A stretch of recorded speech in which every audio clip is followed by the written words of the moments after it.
¿Cómo estáis? Bienvenidos a este espacio titulado Conversando con mi pastor. Soy Juan Carlos Parra y tengo el honor de llamar al pastor Héctor Rocha mi pastor. Él es un maestro de la palabra de Dios por muchos años, con una congregación preciosa en Monterrey, México, yo y mi casa, y que nos ha inquietado siempre cuando hablo acerca de este programa, la, el comentario o la respuesta de la audiencia es: nos gusta que Héctor nos hace pensar, siempre nos deja con algún tipo de inquietud, con algún tipo de, no solamente respuestas, también preguntas y hace que te vuelvas a replantear el Evangelio o las verdades de Dios. Así que aquí estamos entre amigos conversando. Héctor, ¿cómo estás por allí? Buenos días, por aquí buenas tardes. Pues un placer como siempre tener esta oportunidad, este grande espacio que Dios nos permite entrar y llegar pues a personas, al corazón de familias, y pues es un verdadero honor el poder compartir contigo. Y sí, me gusta que la gente piense, me gusta que pensemos, ¿no? Me gusta que no solamente eso, tú sabes que en las tendencias hoy y ya en una manera así muy americanizada, los trending topics son importantes. Crear tópicos que nos hagan no solamente dar una respuesta, sino tener una retroalimentación y escuchar a otros y ampliar. Creo que nos ha faltado en algunas ocasiones el tener espacios donde podemos positivamente discutir y hasta diferir. Creo que es parte importante y eso nos haría precisamente, sería uno de los objetivos, el que pudiéramos realmente juntos encontrar la verdad completa, que definitivamente esa la tiene nuestro buen Jesús, Dios, pero es bueno que nosotros también estemos en esa posición de estar dispuestos a ir un poquito más allá de lo que a lo mejor estamos acostumbrados y que nos traiga inquietudes. Es parte de mi ministerio, el traer algunas cuestiones que sacudan, y creo que en algunas ocasiones lo hago bien. Sin duda. Héctor, nuestro tema hoy es participantes del llamado celestial basado en Hebreos 3.1. Pero antes de entrar ahí, te cuento pues, una anécdota, algo así medio cómico, ¿no? Un amigo, un pastor amigo, me decía: oye, ¿sabes que coincidí en tal pueblo con un siervo de Dios, tal, de la vieja guardia, ¿no? Y nos saludamos, nos abrazamos. Él se alegró mucho de que yo estoy pastoreando en esa ciudad, y lo primero que me preguntó es: oye, ¿y tú en qué seminario has estudiado? Y tuve un problema porque él me habló de los seminarios donde él había estudiado y había dado clases y todo, y cuando yo le digo: en mi caso me he formado de otra, pues, de otra manera, eh, como que se quedó un poco plof, ¿no? Un poco decepcionado. ¿Es, según tú, imprescindible que un siervo de Dios vaya a un seminario para prepararse en cuanto a su llamado? ¿Cómo te formaste tú? ¿Cómo crees que el Señor está haciendo en estos tiempos? Mira, es una pregunta definitivamente muy interesante. Este, hay cosas bueno, Dios nos lleva por caminos diferentes, ¿no? Yo no tuve la oportunidad de ir a un cementerio, perdón, a un seminario. No tuve esa formación porque mi formación, eh, tú sabes que yo te he compartido que cuando estaba yo en General Electric, pues sí, es cuando viene mi llamado también a un tiempo completo en esa terminología, pues que muchas veces no la entendemos, no entendemos lo que decimos. Yo creo que todo cristiano tiene que ser de tiempo completo. Y yo estaba de tiempo completo, pero ejerciendo pues en una función profesional y bueno, ahí, por ejemplo, no tenía oportunidad de estar en reuniones de pastores, no tenía oportunidad de estar en las formas tradicionales, porque creo que Dios te lleva por diferentes maneras. No critico a nadie, en otro sentido, pero creo que Dios nos lleva en otras formas. Por ejemplo, yo no podía tener tiempo para orar, vamos a decir, por las mañanas en una manera temprana. ¿Por qué? Porque yo entraba a las 6 de la mañana a mi trabajo. Yo tenía que estar en la planta a las 6 de la mañana. Quiere decir que no podría dormir, tenía responsabilidad, yo estaba hasta tarde también por cuestiones propias de la función mía. Entonces no tenía tiempo de estar en esos momentos, vamos a decir, de solaz y de tranquilidad. Entonces yo aprendí a orar caminando.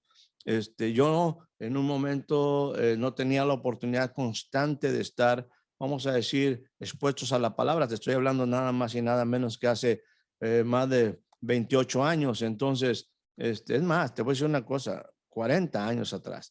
Entonces, yo traía en mi camisa versículos y entre tanto iba caminando de una máquina a otra, me estaban memorizando los versículos. O sea, esa es la manera como yo aprendí porque no tenía la oportunidad. Me hubiera gustado, deseaba realmente el poder tener mayor tiempo, pero no lo tenía. No estaba esa facilidad. Finalmente, los días tienen 24 horas y bueno, para mí se consumían muchos de ellos en el aspecto pues bueno, de mi trabajo profesional.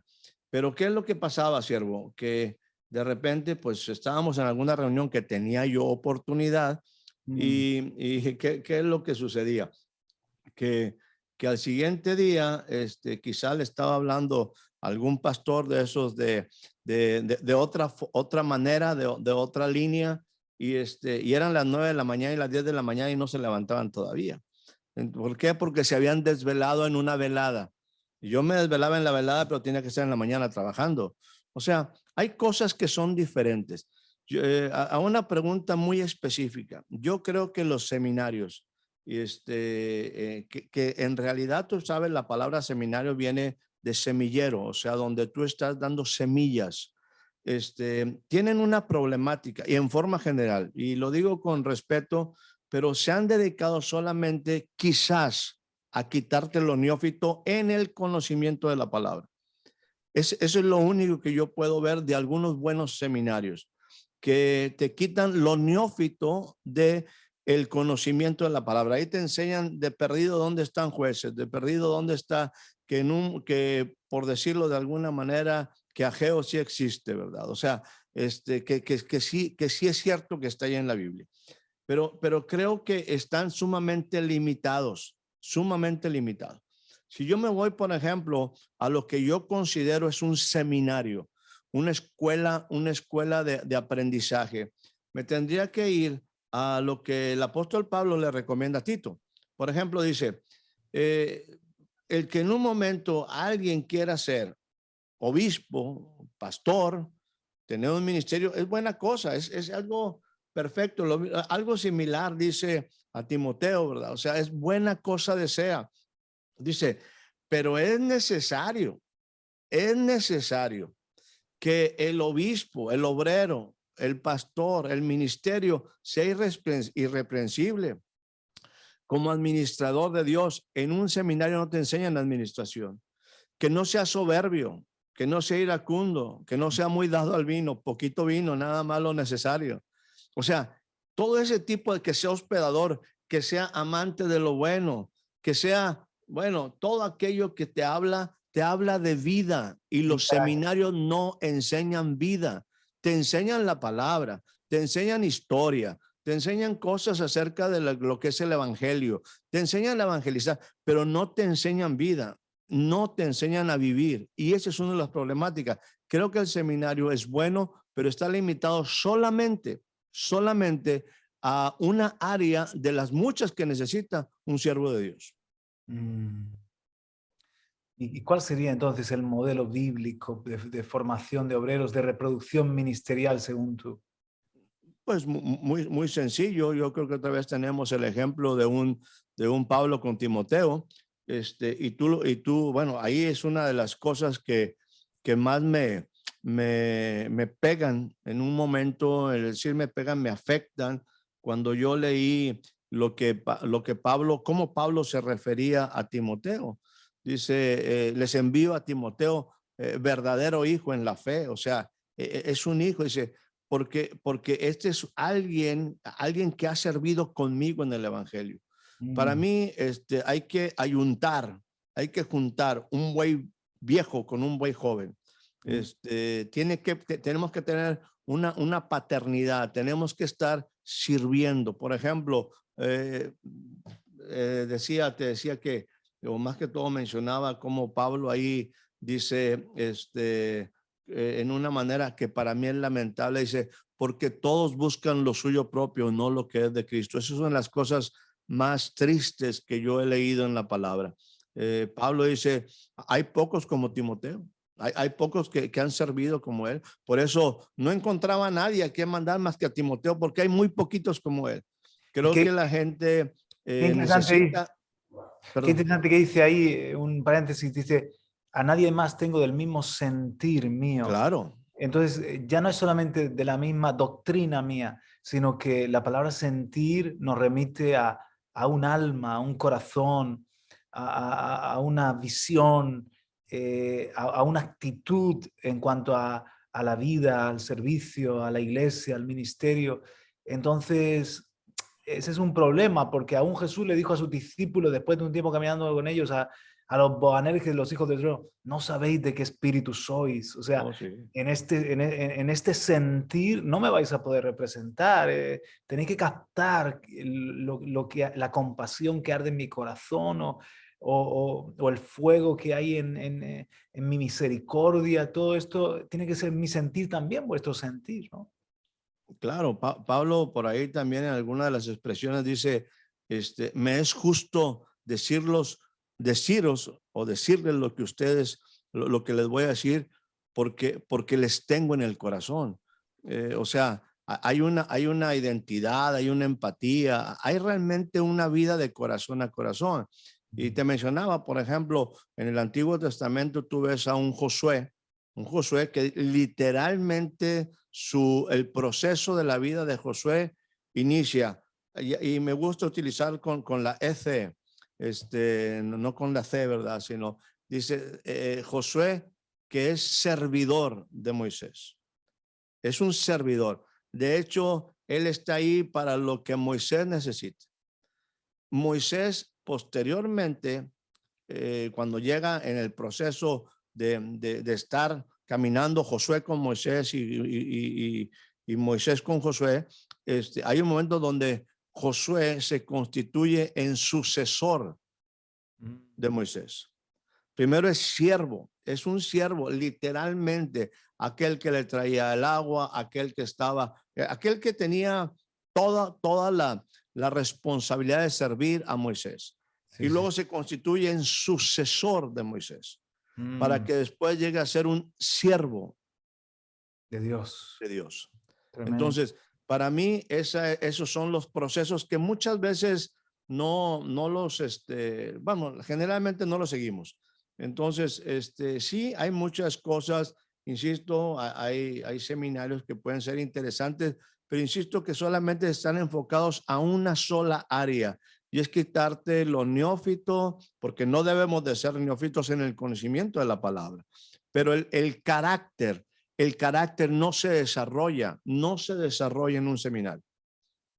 Cuando yo pienso que ya porque salí de un seminario ya soy el super siervo y el super pastor, creo que están totalmente equivocados. Puede suceder exactamente como algunas veces salimos de una universidad, de una preparación profesional y llegamos como el licenciado, soy el ingeniero, y hay ahí una persona ahí que sabe déjame decirte, todas las mañas, todos los detalles, y te da una barrida y te da una confrontada en tu realidad que somos bastante ignorantes, porque la escuela, una facultad, una universidad, realmente su función es enseñarte a estudiar para que descubras lo que ellos no enseñan.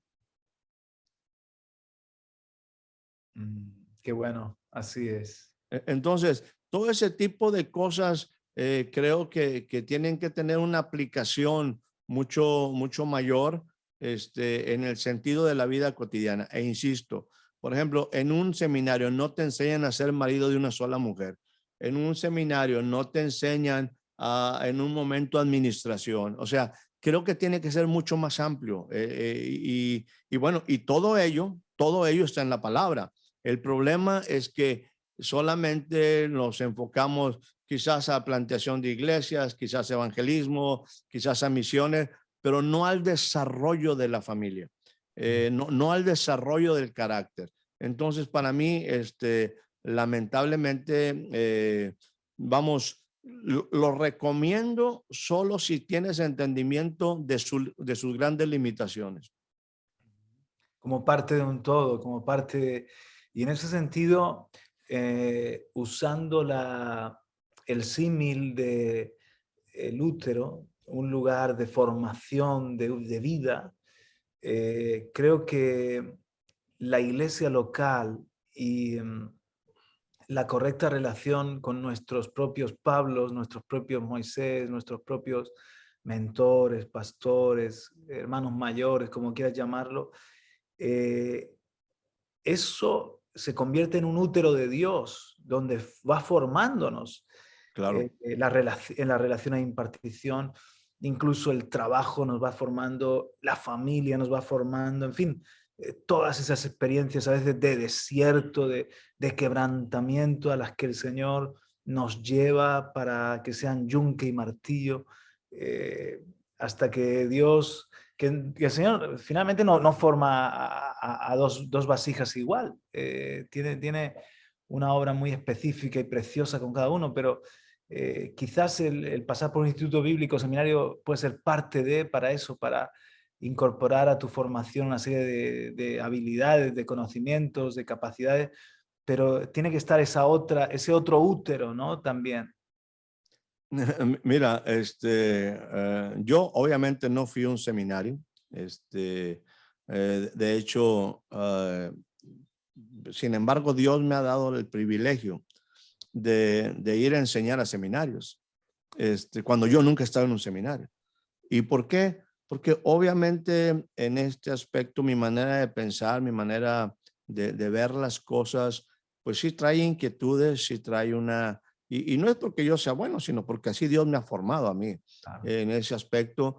Y pues he estado en algunos lugares donde, pues te puedo decir, Juan Carlos, que te puedo decir que después de estar hablando de algo tan sencillo como el nuevo nacimiento, los pastores vuelven a nacer.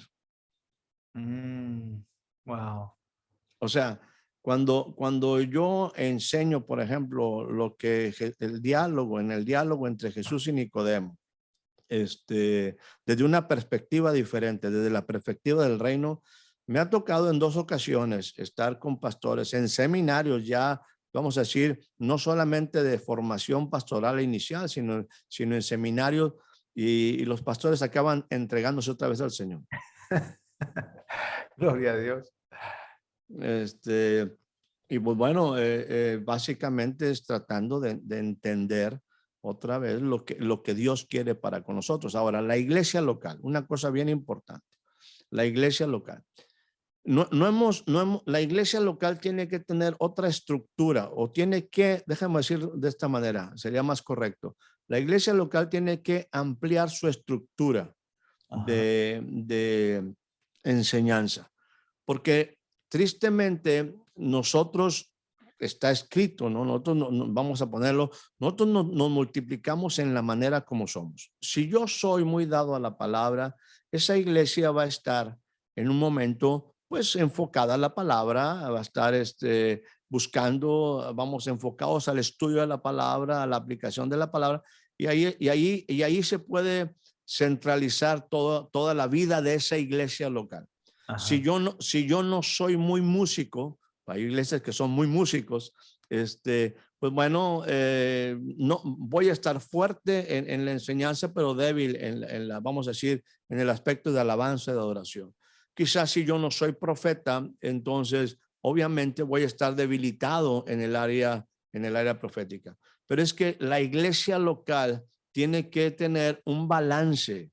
De otra manera, si no existe el balance, la iglesia también, el local, va a ser limitada en la formación de de los diferentes miembros. ¿Qué significa? Que en un momento vamos a decir, si yo no soy profeta, si no tengo un llamado a la profecía, en una manera me refiero totalmente muy marcada como un llamamiento profético. Y yo llego a una iglesia donde todo es profecía, pues no me voy a sentir edificado, es más, no voy a estar edificado, porque no es mi llamado. O sea, voy a estar haciendo cosas que no están acorde con mi llamado. Por lo tanto, la iglesia tiene que ser una cuestión de un amplio balance que da apoyo, servicio al cuerpo, a la iglesia. Creo que aquí nos lleva a entender lo que tú sabes que son, en algunas ocasiones se le llaman los ministerios quíntuples, pero muchas veces son cuádruples también, ¿no? En el sentido de dejar como cuádruple el aspecto, pues, final de pastores maestros, ¿verdad? Pero dice la Biblia que Él constituyó, Él, Dios, eso no es una formación mía, eso no es una idea mía, eso no es un diseño mío, es algo que Dios diseñó. A unos apóstoles, a otros profetas, a otros evangelistas y luego ya en la iglesia local a pastores maestros. Insisto, se puede ver como quíntuple, insisto, se puede ver como quíntuple, en algunas ocasiones se ve como cuádruple y me refiero básicamente a Efesios capítulo número 4, ¿no? Y dice, y es bien importante ver el versículo número 12, no me quiero centrar por ahí. Dice el versículo número 12, dice, a fin de capacitar, a fin de perfeccionar a los santos para la obra del ministerio, para la edificación del cuerpo de Cristo. Es sumamente importante que yo entienda lo siguiente y concluyo de una manera muy directa. Cuando Dios constituye, y esto viene de la palabra, está establecido también de ahí de la palabra constitución, constituir, o sea, establece, formaliza, legaliza. El que haya apóstoles, el que haya profetas, el que haya evangelistas, pastores y maestros, el fin de esos hombres, el fin de esos dones hombres es uno muy sencillo, que sean capaces de capacitar, de perfeccionar a los santos, para que los santos cumplan la obra del ministerio. O sea, muchas veces limitamos estos oficios, apóstoles, profetas, pastores, maestros, evangelistas, y pensamos, esos son los ministerios. No, esos son los oficios que van a hacer que al capacitar a los santos van a ser perfeccionados para la obra del ministerio. Entonces, entre tanto en una congregación local no exista una pluralidad de Dios que cumpla y que pueda hacer que esas funciones diversas operen, no vamos a tener un perfeccionamiento de los santos. Los santos no dados en una manera útil para que ellos cumplan la obra del ministerio. Cada santo tiene un ministerio. Cada hombre, cada mujer tiene un ministerio. E insisto, si yo solamente estoy hablando, y puedo utilizar cualquier ejemplo, profecía y profetas, quizás ahí va a haber una cantidad de profetas, pero no todos son profetas. Sí, si podríamos decir evangelismo. Evangelismo. Hay gente que puede evangelizar, pero me refiero, no es el evangelista natural, no está en su don natural, ¿no? Entonces, creo que la formación en la iglesia local depende de qué tanto dejamos que operen los diversos ministerios que Dios ha constituido para que la iglesia sea edificada en el orden adecuado y conforme a lo que cada uno en cierta manera va requiriendo. Dice, hasta que todos lleguemos, y eso es algo que no todos llegan. Quizás en algún momento algunos pastores llegan, quizás algunos hombres líderes llegan. El asunto es por qué no llegan también ellos, los santos, aquellos que están sentados. La única manera de que ellos lleguen es que nosotros tengamos, insisto, una enseñanza balanceada, plural, de diferentes voces, siendo muy cuidadosos en ese sentido de que sea Dios, a fin de que esos santos sean capacitados, perfeccionados, para que esos santos cumplan la obra del ministerio hasta que todos lleguemos a la plenitud, a la unidad de la fe, al conocimiento del Hijo de Dios, hasta que todos lleguemos a ser un varón perfecto, hasta que todos lleguemos a la medida de la estatura de la plenitud de Cristo. O sea, hasta que todos lleguemos, ese es el éxito de la iglesia local. Claro que sí, como un cuerpo. Claro. Tremendo. Y debemos, ¿no? Los que lideramos, los que presidimos las diferentes iglesias locales, preocuparnos de que esta edificación holística, completa, balanceada, se produzca, ¿no? Y es como una buena dieta que tiene un poquito de todo y nutre, va trayendo un crecimiento adecuado, y quizás de esa manera es como que tenemos un cuerpo que va uniformemente desarrollándose y no se desarrolla mucho la cabeza o se desarrolla mucho del tronco para abajo y tienes cosas así, ¿no? Como que hay áreas que están fuertes, aunque cada iglesia tiene su gracia, pero áreas que están muy fuertes, pero otras haciendo aguas o dentro de la misma congregación, un mínimo grupo, un núcleo que sí que ha madurado, pero hay una desconexión con el resto del cuerpo. Ahí las coyunturas son importantes también, ¿no? Quizás la figura, ¿cómo entiendes tú la figura de la coyuntura que se usa en Colosenses, que se usa aquí también en Efesios? Bueno, definitivamente la iglesia tiene una estructura. Eh, y lo que tú mencionabas ahora en el sentido de cómo la iglesia debe de tener esa capacidad de observar y proveer también las cosas que no tenemos, porque tú dices, cada congregación, cada iglesia local puede tener su gracia, pero el asunto es que si nos quedamos en solamente en nuestra función sin ser parte de ese cuerpo, me refiero, puedo ser una función, un miembro, pero del cuerpo, pero separado del otro, así no funciona. Tiene que tener, por eso yo creo que la profecía ahí de Ezequiel, de los tiempos, la necesidad de que haya estructura, la estructura, y me refiero al Valle de los Huesos Secos. Esa profecía es una cosa muy interesante, es una palabra muy, muy bonita. Date cuenta que los huesos estaban expandidos y secos en grande manera. Entonces puede haber fémur muy interesante, puede haber antebrazos muy interesantes, pero si separados no funciona absolutamente para nada. Para mí la estructura, fíjate, en ese aspecto, si me permites ponerlo así, es lo viejo. Los huesos ya existían, los huesos ya estaban ahí. Dios es como, y aquí me desvío un poquito solamente para mencionarlo, es como la alabanza, es como los cantos. Oye, todos los cantos viejos son malos, pues por supuesto que no. Y todos los cantos nuevos ahora modernos, porque tienen guitarra y porque tienen un montón de arreglos, son mejores que los que solamente se tocaban con un órgano o se tocaban solamente con un piano. No, no. Ni esto es mejor que lo otro, ni esto fue peor que lo otro. No hemos sabido entender cómo Dios trabaja. Por ejemplo, para mí los huesos secos eso representa lo viejo y aún lo muerto, pero es necesario para el cuerpo.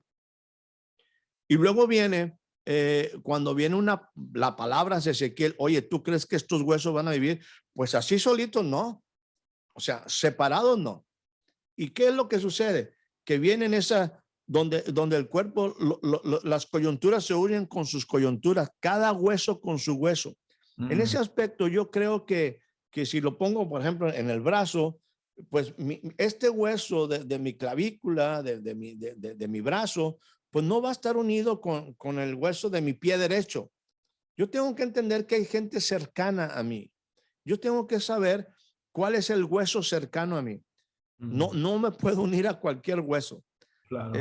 Sin embargo, sé que hay otros huesos en los que a lo mejor ni los veo ni los conozco. Por ejemplo, mis manos no conocen mi omoplato, ¿verdad? O sea, pues jamás lo van a ver, porque de otra manera estaría ahí medio haciendo contorsionismo, ¿verdad? O sea, hay cosas que es muy lógica. Entonces, yo creo que hay lugares donde precisamente huesos se unen con sus huesos y luego viene lo nuevo.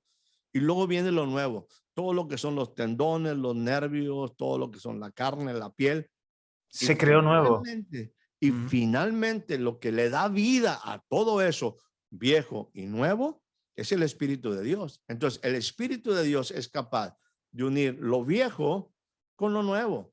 Dejarlo, vamos a decir, los cantos viejos, por ponerlo en una tipología, con los nuevos. No todos los cantos nuevos en un momento son de, vamos a decir, lo máximo. De repente, tú sabes que ya a través de los años, a mí, yo no soy cantante, ¿verdad? Pero me gusta cantar. Y hay momentos donde llego ahí con los jóvenes o en la misma iglesia y empiezo a cantar con ciertos ritmos, algunos cantos y parecían, oye, ese es nuevo, sí, hombre, apenas tiene 100 años, ¿verdad? O sea, hay una terrible, pues, actitud de la gente de pensamiento viejo a pensar que en un momento los nuevos es muy malo, y también de los jóvenes y los que piensan que las cosas nuevas, que los viejos no había absolutamente nada interesante. Creo que Dios ha trabajado y él tiene una función bien específica de unir lo que él ha hecho en diferentes tiempos y nos trae pues ahora a un tiempo fresco donde su espíritu es capaz de unir las cosas. Creo que precisamente es lo que nos habla precisamente Efesios. Dice, hasta que todos lleguemos, dice, para que ya no seamos niños fluctuantes, llevados por doquiera por viento de doctrina. O sea, de repente agarramos pura música, ¿verdad? Y agarramos pura palabra, y agarramos pura profecía, o sea, a la iglesia le falta balance y lamentablemente falta unir las gracias. Creo que cuando las gracias se unen, la iglesia realmente va a ser efectiva. Creo que hoy en día la iglesia no está siendo suficientemente efectiva porque no entiende lo que es el bautismo en el cuerpo. Bautismo en el cuerpo. Habla, creo que es en Pedro o en dónde habla del bautismo en Gálatas, que fuimos bautizados en un cuerpo, ¿verdad? Claro, claro. O en Corintios, vamos a buscarlo. ¿Y cómo lo entiendes tú, ese bautismo en el cuerpo? Bueno, para empezar, cuando nosotros nos vamos al libro de Hebreos, en su capítulo número 6, por ahí vamos a utilizar cuando Pablo, bueno, el escritor de Hebreos, dejémoslo así como el escritor de Hebreos, porque puede ser Pablo, porque puede ser Lucas, porque puede ser, bueno, simplemente esos dos como referencia, ¿no? Hay un momento donde en el capítulo número 6, versículo 1, te habla dejando la palabra del comienzo, o sea, dejando los rudimentos de la doctrina de Cristo, dice, vamos adelante a la perfección.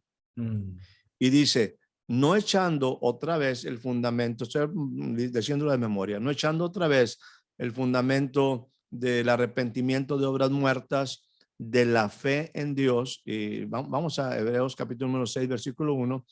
Dice, no echando otra vez, y esto es bien importante, quiere decir que ya estaba echado, pero no tengo por qué volverlo a echar si es que ya lo puse. Entonces, en este sentido, dice, vamos adelante a la perfección. Ese es uno de los problemas bien fuertes de la iglesia. La iglesia se conforma con ser salva, pero no ha sido perfeccionada. Y entendemos que este perfeccionamiento va a ser pues hasta la venida de Jesús y todo ello, pero tiene que estar en esa actitud de ser perfeccionada, que es donde yo le llamo el modo aprender. Ahora dice, no echando otra vez el fundamento del arrepentimiento de obras muertas, de la fe en Dios, y mira lo que dice, de la doctrina de bautismos. Por lo pronto, Aquí lo dejaría de esta manera. Dice de la imposición de las manos, de la resurrección de los muertos y del juicio eterno. Ahora, antes de ir a la respuesta específica de lo que tú me estás diciendo, ya que te metiste a Hebreos, vete ahí mismo, vete al versículo número 11 del capítulo 5, ahí mismo, un poquito para atrás. Acuérdate, y todo el mundo tiene que entender, y yo mismo tengo que entenderlo, que en el capítulo número 5, 11, esta estructura de capítulos y de versículos nos permite en un momento pues tener una forma de estudio, ¿no? Pero bueno, la Biblia estaba escrita en una forma general, ¿no? O sea, los números solamente nos ayudan precisamente para su estudio. Pero bueno, esto era una continuidad. Ahora dice lo siguiente, versículo 11. Dice, acerca de esto, tenemos mucho que decir y difícil de explicar, por cuanto ustedes son tardos para oír, son débiles. En algunas versiones dice, son flacos. O sea, tengo mucho que decirles acerca de esto y es muy difícil, dificultoso de poderles declarar, explicar, porque ustedes no están listos, débiles para oír. Quizás por ahí tú has visto algunas veces que, pues en todo lo que son redes, ¿no? Que los muchachos y que alguna gente toca ciertos tópicos, dice, bueno, pero esto, pues eso es otro asunto, no lo puedo tocar con ustedes. Pareciera que esto es lo que dice aquí el escritor. ¿Y a qué se refiere? ¿A qué se refiere? A lo que dice el versículo número 10. Está hablando, dice, tenemos mucho que decir y es muy difícil de declararlo, explicarlo, porque ustedes no saben oír, o sea, están detenidos en lo que siempre han aprendido y no han ido más allá. ¿Y de a qué se refiere? Bueno, se está refiriendo a que según lo que dice el versículo 10, que Jesús fue nombrado por Dios sumo sacerdote según el orden de Melquisedec. O sea, ahí está rompiendo totalmente un paradigma. Está rompiendo totalmente la historia del pueblo de Israel, me refiero en el sentido como algunas veces lo comentamos por ahí en el pasado, en alguna sesión pasada. Seguimos enfocados, por ejemplo, a lo que es el sacerdocio levítico y dice, y el escritor aquí dice, mira, yo sí estoy hablando de que Dios constituyó a Jesús sumo sacerdote, no según el orden levítico, no según, sino el orden de Melquisedec. Dice, entonces, de esto tengo mucho que decirles y de hecho tengo mucho que explicarles, pero es complicado porque ustedes se han detenido en la enseñanza de siempre. Y entonces, algo que también por ahí tocamos la vez pasada, Juan Carlos, en el sentido de una pregunta por ahí acerca de la madurez. ¿A qué se refiere con el sentido de la madurez? Dice, porque debiendo de ser ya maestros, versículo 12, debiendo de ser ya maestros, hay gente que no ha pasado de saber qué es salva y de más o menos mantenerse ahí en su vida, pues vamos a decir, pues muy limitados, ¿verdad? Muy limitados, no aprenden, no aprenden algo más, se están ahí y pueden, vamos a decir, en algunos casos, ahorita hablando de la congregación local, Juan Carlos, habemos gente que podemos tener, si tú te metes, y perdóname porque ese tipo de cosas a mí me emocionan, si tú te metes a una escuela, si tú te metes a un cole, si tú vas a la universidad, tú al final del año, tú esperas haber concluido un X ciclo de enseñanza. Hay gente que está en las congregaciones que está ahí sentada años y años y no se gradúa absolutamente de nada, de nada. Ahí están escuchando y escuchando y escuchando. ¿Y a qué vienes? Pues a escuchar, ¿verdad? ¿Y a qué vienes? Pues a escuchar y a dormirme tranquilo. O sea, no hay un desarrollo, no hay un cuidado, no hay ese proceso donde la gente puede ir alcanzando ciertas metas. Finalmente aquí el escritor dice, ustedes por causa del tiempo debían de ser ya maestros, pero otra vez tienen necesidad de ser enseñados. ¿Cuáles son los primeros rudimentos de la palabra de Dios? Y el problema es que han llegado a ser tales que tienen necesidad nuevamente de leche y no de producto sólido, no de manjar sólido. Tú hablaste ahorita de dieta. Hay gente que requiere otra dieta. Hay gente que tiene que ligarse a otro tipo de enseñanza. Hay gente que tiene que aprender otro tipo de maromas y no quedarnos en el tiempo como aquel que decía después de muchos años que chango viejo no aprende maroma nueva. Y es cierto, o sea, hay cosas que no aprendemos y estamos en el mismo ciclo que no es virtuoso sino vicioso, hablando las mismas cosas porque no maduramos. Aquí dice, por causa del tiempo, ustedes tenían que haber sido ya maestros. Pero no, dice, porque el alimento sólido es para aquellos que han sido perfeccionados, aquellos que tienen madurez. Dice, y es bien importante, dice la Biblia, aquellos para que por la costumbre, por el uso, tienen ejercitados los sentidos en el discernimiento del bien y del mal. Bien importante. La gente tiene, cuando hemos hablado de juicio y de justicia en sesiones pasadas, el juicio es eso, discernimiento. Y aquí déjame ponerte un ejemplo y pues tratar de concluir un poquito esto que estamos tratando. Hay un tiempo ahí precisamente en el libro de los jueces, cuando tú sabes que un Jonás se enfada terriblemente, no vamos a hablar de Jonás, pero ya cuando Nínive se va a arrepentir, dice, ¿cómo yo iba a traer un juicio a una ciudad que no sabe distinguir entre su mano derecha y su mano izquierda? Y uno dice, pues todo el mundo sabemos distinguir entre la mano izquierda y la mano derecha. No. En una situación complicada, tú le dices a una persona, da vuelta a la derecha y de repente, ¿para dónde? ¿Para dónde? O sea, espérame. ¿Para qué derecha? Sí, y no quiero entrar en algunos ejemplos que serían bastante agresivos de mi parte, ¿no?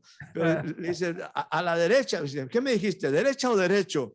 Y bueno, por eso vivimos perdidos. Ahora, aquellos que no saben distinguir entre su mano izquierda y su mano derecha, es bastante fuerte. Ya cuando llegas a cierta edad, y espero que eso no te pase a ti, Juan Carlos, uno llega a su guardarropa y entonces dice uno, a ver, este pantalón ¿es azul oscuro o es negro? Y ahí está uno, espérame, es que, ¿qué color será este? No sabe ni qué color es.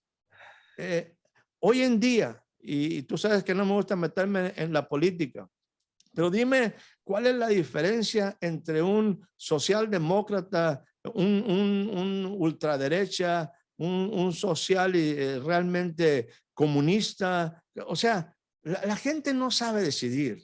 La gente no tiene el más mínimo conocimiento de cuáles son los factores de por qué un partido se fundó, cuáles son sus estatutos, cuáles son sus objetivos. La gente llega a votar, la gente no tiene la menor idea, no tiene el conocimiento mínimo para poder decidir. O sea, esto parece de la derecha y de la izquierda, ¿no? Hoy en día. una izquierda que es muy derecha y una derecha que es muy izquierda, ¿no? Totalmente. Entonces, y por eso tenemos los gobiernos que tenemos, porque la gente no sabe decidir.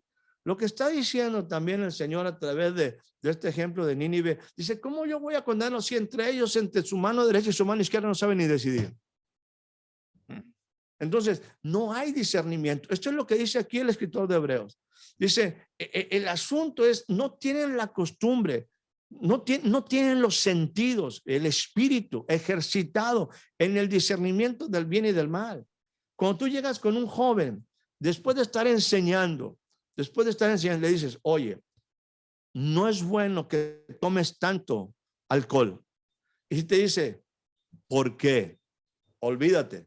Todo lo que enseñaste no sirvió absolutamente de nada. Sí. No tienen capacidad de decidir.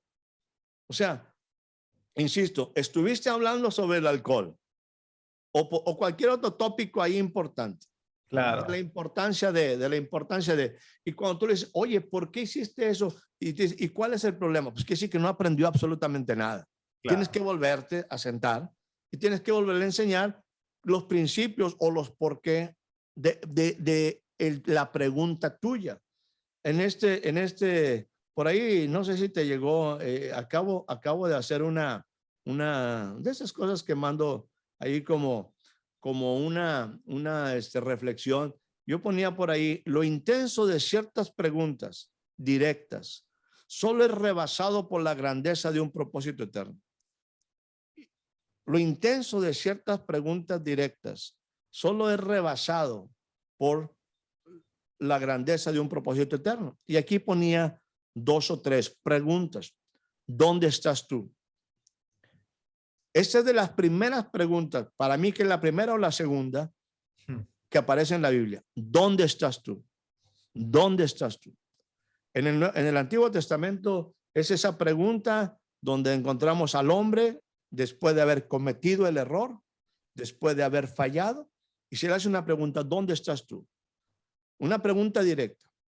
La pregunta más cercana, la primera pregunta que creo que aparece en el Nuevo Testamento es una pregunta que hacen aquellos magos, aquellos sabios de Oriente.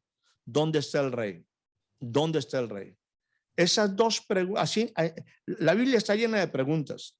La Biblia está llena de preguntas. Yo también puse por aquí, en un sentido personal, cuando Jesús le dice a sus discípulos, oye, hablando de muchas cosas, y la gente se está yendo y dice, ¿también ustedes se quieren ir? A la hora que quieran. ¿Esto los ofende? A la hora que quieran. ¿También ustedes se quieren ir? Se pueden ir. No hay ningún problema. Y una pregunta que a mí me parece sumamente interesante, aparte de otra que puse por ahí, que ahorita te la comparto, es ese momento cuando después de la resurrección de Jesús y que se da la pesca de los 153 peces, cuando están aquellos discípulos que estaban ya, que no entendían, que estaban viviendo al siguiente día de aquel gran día. Ya Jesús había resucitado. ¿Dónde están los discípulos? Pescando. ¿Por qué? Porque no entendían todavía, porque no creían la resurrección. Y hay un momento donde ya vienen cansados, nuevamente fracasados, déjame usar el término, o cuando menos no con los resultados esperados.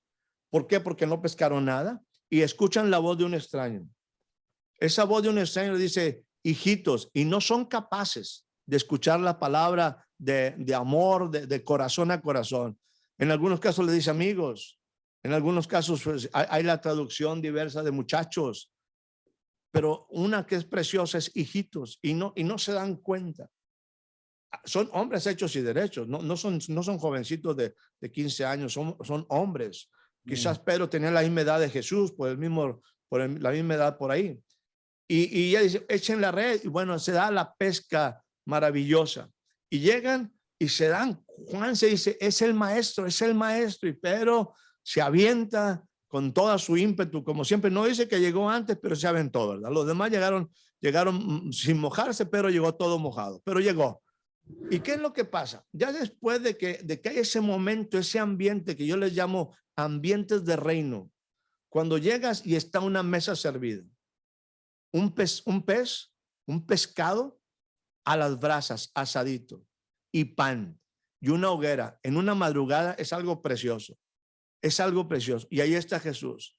Dice, y ninguno osaban preguntar ni decir nada porque sabían que era el maestro. Ahora, después de ese desayuno, después de ese rompimiento de ayuno, porque tenían toda la noche pescando, Jesús toma a Pedro, se lo lleva y le dice directamente una pregunta, quizás a las 6 de la mañana, quizás a las 5 de la mañana, a las 7 de la mañana, después de estar cansado, desvelado. Sí, ya comiste algo, porque no se puede hablar de reino con el estómago vacío. No se puede hablar de cosas de propósito con el estómago vacío. Vaya. Y entonces, Jesús toma a Pedro y se va directo, le dice una pregunta, insisto, permítame exagerar, a las 5 de la mañana, a las 6 de la mañana. Pedro, ¿me amas más que estos? ¡Wow! ¿Qué pregunta para una hora tan temprano? Pues apenas estoy medio despertando o estoy cansado y me haces una pregunta tan intensa en este momento y me pones, Pedro, Pedro puede decir, me pusiste en una situación bien difícil, porque dime, Pedro, ¿me amas? Pero hace Jesús la comparación, dice, ¿más que estos? Híjole, o sea, perdóname, pero es una pregunta bastante fuerte. Entonces, yo creo que hay una cuestión donde no hemos sido capaces de madurar. Es como cuando también debieron ser ya maestros. Jesús le dice a Nicodemo, ¿eres tú maestro de Israel? ¿Eres tú de los que enseñas al pueblo de Israel? ¿Eres tú de los que enseñan la doctrina y no sabes esto? O sea, Otra pregunta entonces, más. ¿mandé? Otra pregunta más. Otra pregunta, como la pregunta que siempre, como de las más impresionantes que yo he encontrado acerca de la iglesia y acerca de la vida. ¿Esto es del cielo o de los hombres? O sea, respóndeme. O sea, cuando la gente está por ahí, cuando la gente está hablando de enseñanza, Jesús es muy directo. O sea, cuando hay grandes propósitos, las preguntas son muy directas, muy directas. Pero no nos gusta que nos pregunten. Por eso cuando hablábamos hace ratito de este tipo de cosas, las preguntas son las que hacen la diferencia. ¿Por qué dices eso? ¿Por qué crees esto? Esto es lo que estás diciendo, lo dices porque lo has escuchado o es lo que tú piensas. O sea, las preguntas son algo determinante en la Biblia. ¿Dónde estabas tú cuando yo fundaba los cielos y fundaba la tierra? Cuando le hace la pregunta a Job, cíñete como varón tus lomos, ponte y respóndeme. Pues, ay, Señor, o sea, ahí sí te acuerdas de Dios y hasta de María Santísima y de tantas cosas, ¿no? O sea, porque son preguntas directas, pero no nos gusta ser confrontados. No nos gusta ser confrontados.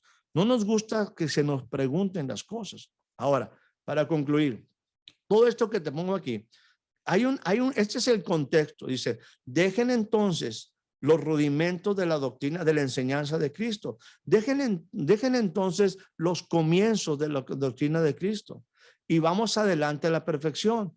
Y dice, dejando del comienzo, vamos adelante a la perfección, no echando otra vez el fundamento.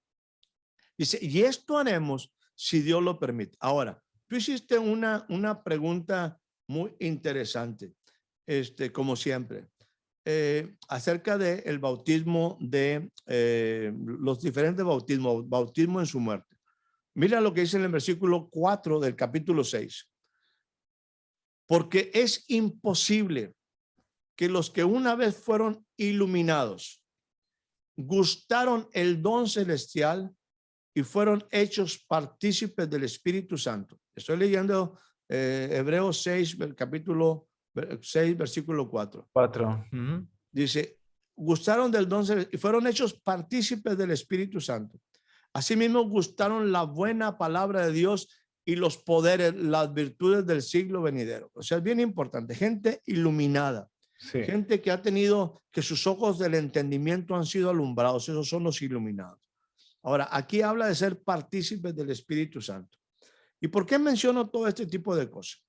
Porque según lo que me dice en la palabra de Dios, la doctrina es de bautismo, no solamente de un bautismo. Y hay, cuando menos yo he identificado 7 bautismos. Esa es una cuestión personal. En el sentido de bautismo implica lo que se refería a la manera como se identificaba a un Juan, el profeta, cuando te dice, bueno, Juan el que sumergía, Juan el que sumerge. ¿Cuál es en un momento los elementos del bautismo? Bueno, para un bautismo que es muy conocido como es el bautismo en agua, el elemento donde soy bautizado, el elemento donde yo soy bautizado es el agua. Hay alguien que bautiza. Hay alguien que bautiza. ¿Quién es? En este caso que estoy utilizando es Juan. Juan es el que sumerge. ¿Quién es el afectado? Yo. Yo. ¿En qué me sumergí? En No. agua. O sea, Juan es el que sumerge, el bautizador. Ahora hay que ver, insisto, los diferentes bautismos. Y al menos yo he identificado 7 bautismos. Número 1, es una manera, número 1, el bautismo en agua. Bautismo en el Espíritu Santo. Juan mismo decía, ahí viene uno que yo encorvado no soy digno de desatar las sandalias de sus pies. Él les va a bautizar en Espíritu Santo y fuego. O sea, así como utilizo la tipología, Juan dice, yo les bautizo con agua. El que bautiza es Juan. El elemento donde somos bautizados es el agua. Y el que recibe el efecto del bautismo soy yo. Ajá. Ahora viene otro que es más grande que yo. Él te va a bautizar. Jesús es el que bautiza, donde te sumerge en el Espíritu Santo, y el que recibe el beneficio, pues eres tú. En ese aspecto, vamos también. Hay algo que viene, se habla de un bautismo en fuego. Hay un bautismo en fuego. Hay un bautismo, y aquí ya solamente los enumero por causa de tiempo. Hay un bautismo en la palabra, en lo que es la justicia. Hay un bautismo que cuando somos bautizados en el nombre de Jesús. Y eso implica que tomamos nombre, sobre todo nombre. Y viene el bautismo en el cuerpo. ¿No sabéis que los que han sido bautizados también en su muerte? En su muerte. Bautismo en el cuerpo es sumamente importante en el aspecto de que nosotros al no entender que hemos sido bautizados en el cuerpo, perdemos los beneficios que hay en el cuerpo. Perdemos los beneficios que hay en el cuerpo. En el cuerpo de Jesús hay una gran, no solamente yo soy hecho partícipe de él, no solamente yo llego a ser la plenitud de aquel, sino que me da también los beneficios del cuerpo. Y el cuerpo no tiene por qué ser débil. Ese cuerpo es precisamente haciendo referencia a eso que no entendemos. Jesús es aquel donde en él habita corporalmente toda la plenitud de la deidad. Él es levantado en el poder de una vida indestructible. Entonces, por eso la importancia de entender el sacerdocio de Melquisedec en el Cristo. O sea, resumiendo, el bautismo es en agua, en el Espíritu Santo, en fuego, en la palabra, en el nombre, en el cuerpo, en su muerte, en el Cristo resucitado, en el ungido, en el poder de una vida indestructible. Ahí están los 7 bautismos que dice en Hebreos, dice que avancemos, o sea, daba por sentado que los creyentes comprendían de esta doctrina de bautismos o lavamientos, también en otra versión se le llama así, y lo decíamos porque el entender, ¿no? de que soy parte de un cuerpo, el cuerpo de Cristo, o sea, soy bautizado en el cuerpo, por tanto me beneficio del cuerpo, soy parte del cuerpo, me beneficio del cuerpo también, ¿no? Y estábamos hablando sobre la edificación de la iglesia, ¿no? Quizás cuando estoy conectado al cuerpo, mi vida debe avanzar, debe madurar, debe crecer, debo experimentar una virtud, ser partícipe de algo que es mayor que uno mismo, aunque es parte de uno mismo, pero que es mayor que uno mismo, como es el cuerpo de Cristo, donde Cristo es la cabeza. Solamente se puede comprender que no haya ese desarrollo si algo está atrofiado o enfermo, o realmente es un miembro artificial, no está injertado en el cuerpo, no es parte del cuerpo, ¿no? Es que esa es la esencia, ¿no? Lo que yo mencionaba, por ejemplo, del orden, de la estructura, en el sentido de utilizar pues, la profecía de Ezequiel. O sea, Dios está trayendo, y bueno, lo que me decíamos del cuerpo a través de Efesios 4, dice, donde las coyunturas mutuamente se ayudan, Mm. donde hay una, vamos, es simplemente la visión plural de la iglesia, la visión plural de la iglesia. El asunto es pensar que mi pensamiento, X pensamiento establecido en una sola parte de la enseñanza, no produce desarrollo. Como dice Salmo 119, la suma de tu palabra es verdad. ¿Cuál Mm. es el problema de aquí? Yo creo que ya se nos consumió el tiempo, no sé cómo andemos, ¿no? Pero Sí. déjame, déjame ponerlo de esta manera. Al principio de mi vida ministerial, sobre todo con este tipo de pensamientos extraños que algunas veces yo saco, ¿no? Y nos preguntaban algo como lo que te decían a ti, oye, ¿y tú de dónde vienes? O sea, ¿de dónde saliste? ¿Cómo? ¿Qué chicles te patrocinan, verdad? O sea, ¿de qué denominación? Y no me dice, ¿y usted en qué cree? Y usted, y empezaba a decir un montón de cosas al respecto. Y le digo, mira, esto es muy sencillo para mí. Esto es muy sencillo. Yo, yo soy bautista. ¿Por qué? Porque creo en el bautismo por agua. Yo soy presbiteriano porque yo creo en el gobierno.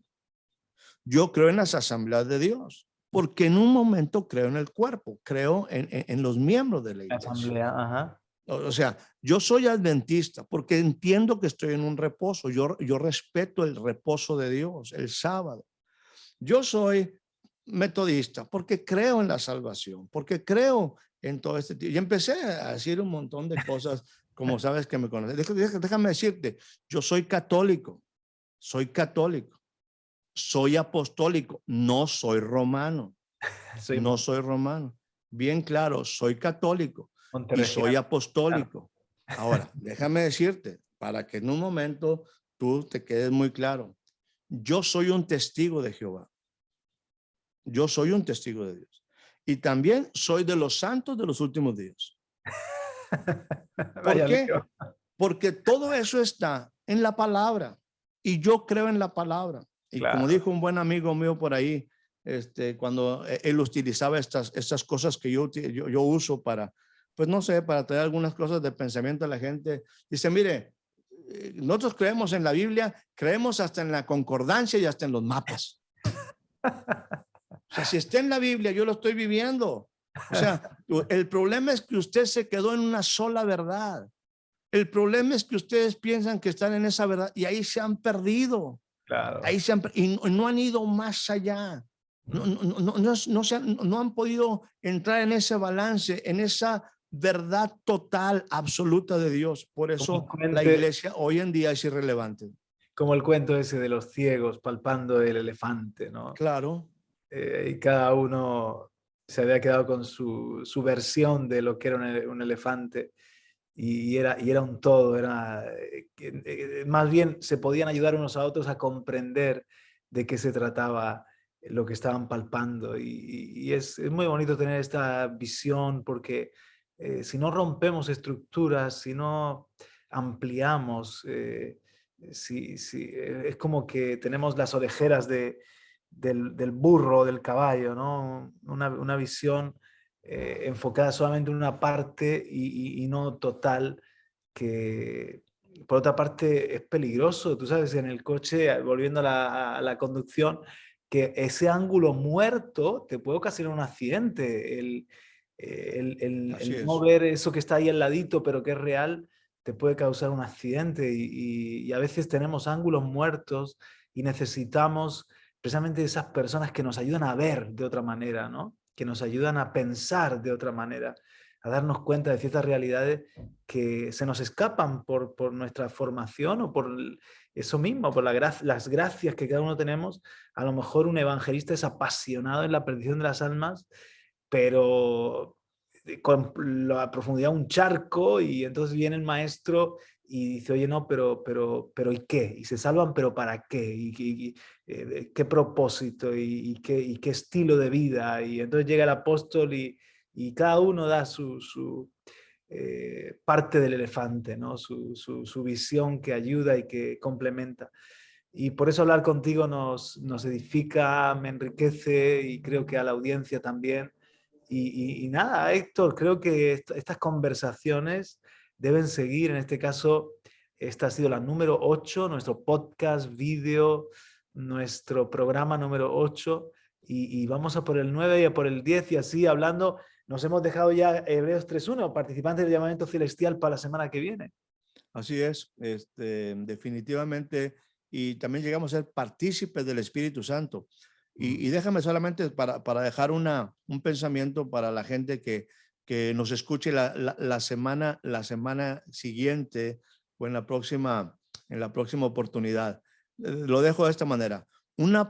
Estamos hablando aquí de una participación funcional. Una participación funcional. Perdónenme, pero yo no hablo de una participación mística y emocional religiosa. ¿Cómo llegar a ser y tener una participación funcional? Vital, funcional. Claro, claro. Buenísimo. Porque yo te necesito a ti, porque yo necesito a aquel que me está escuchando. Como cuerpo, nos necesitamos. Nos necesitamos. El punto es que tenemos que hacer y desarrollar la función que Dios nos ha encomendado. Yo sigo, porque yo no soy evangelista en el sentido que tú lo planteabas ahorita, yo sigo creyendo que Dios va a mandar un día cerca de mí un evangelista. Lo va a hacer, porque es algo que yo jamás voy a hacer. No lo puedo hacer, no está en mi función. Si lo hago, estoy violentando mi llamado, me estoy esforzando en algo que no fui llamado a hacer. No quiere decir que no evangelizo en la persona, Claro. quiere decir que no es mi llamado principal. Entendemos perfectamente. Muchísimas gracias, Héctor. Pues un abrazo muy fuerte a la familia, a la iglesia, y hasta la próxima semana. Para ti y para todos mis amigos también. Bendiciones. Bendiciones.